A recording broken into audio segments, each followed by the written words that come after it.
Realtree's Midwest Whitetail is brought to you by Nikon, Ozonics, Redneck Blinds, Rocket Broadheads, RTP Outdoors, Trophy Rock, Spot Hog Releases, Wilderness Athlete, Viking Solutions, and Realtree.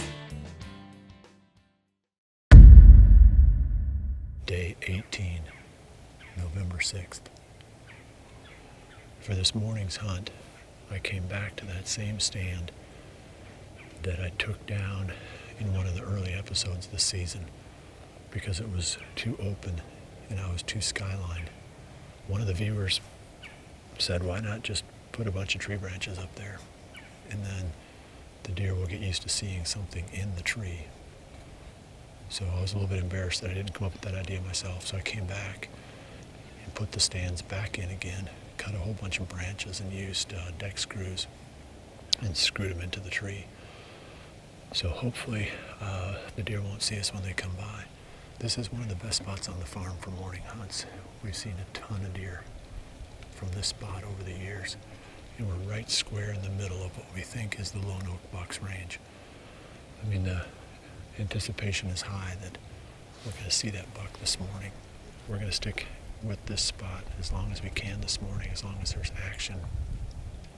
We're going to stay. So that's the plan for today. I'm excited. I mean, this is it.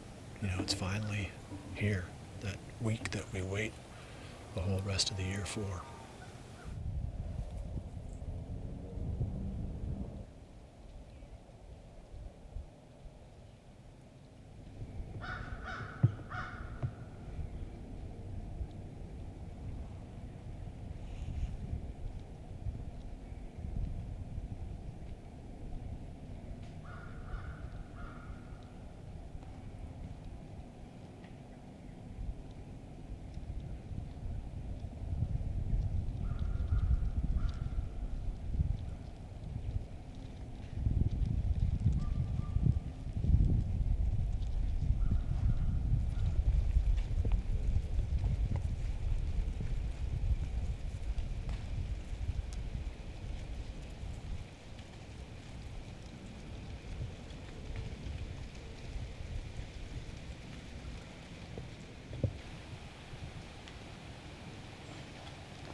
That wraps up our morning hunt.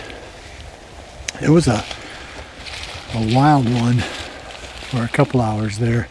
It took maybe 45 minutes for things to get going, but once they did, well, I'd say we ended up seeing anywhere between 10 and 12 bucks, we figured.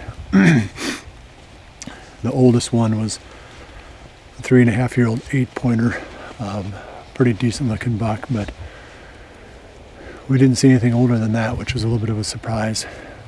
For the afternoon hunt, just trying to stay as close to this Lone Oak buck as we can. Also, occasionally, if we can figure him out, try to get after this old 8. So those are the two that are really highest on the list right now. But I think we're going to be in a redneck blind this afternoon. I'd rather be in the timber on a ridge someplace near a food source, because that seems like where the action's at right now. But as long as we're not getting busted, as long as we're in the game, hunting, and not educating these deer, every time out, we give ourselves at least some opportunity for success. So I'll be back in a little bit. Got a couple little chores to do here. And we'll be back in the blind for the afternoon hunt. We had an action-packed morning. We tried not to be gone for very long from the field. It would have been a good day probably to stay on stand all day long, but just had a few little projects to clean up back at the office. So it's early afternoon now, and this northeast wind I just don't have a whole lot of options for it on this farm in the area where we're hunting this lone oak buck. And I did pull a card from a camera hoping to pick up that buck I'm calling the Old 8 to have some more options, but he was not on there. So there's a pretty good chance that buck is living off the farm, occasionally making a trip over here, but he's not, I don't think he's living here anymore. We'll keep an eye on him, but I'm going to kind of tentatively cross him off the list for now. So the lone oak buck is really the number one deer now, and probably, for all intents and purposes, the only one. The spot we're going to is what I think is probably the south end of his range. It's the Tube, the spot that we hunted a couple of times already this season, maybe one towards the end of last week. It's a real nice funnel. It's down in a valley, and it should be, because there's so much timber around it and there's food right there, it should be a really good afternoon spot for the rut. Bucks should be cruising through there all the time looking for does.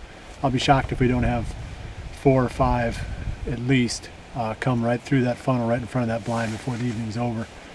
It should be an interesting hunt. I mean, close range warfare if something does come through, because that's going to be a tight shot, which is a lot more fun than trying to squeeze in some kind of a long one.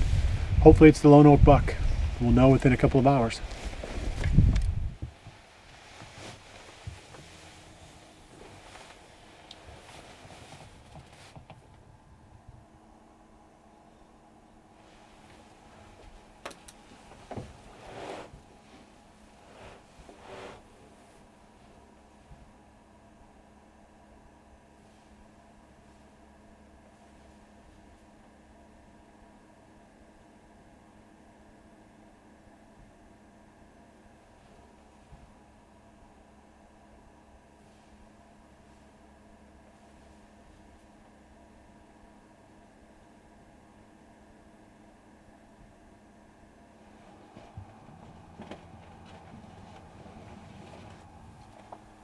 She'll probably come through.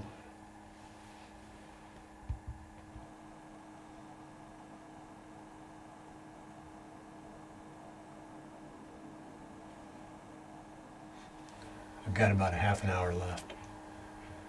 We've seen a good number of does, which would be normally, I think, a pretty good sign for this time of the year. If you're seeing does, you should be seeing some bucks too. We've only seen, I think we've seen 2 bucks so far.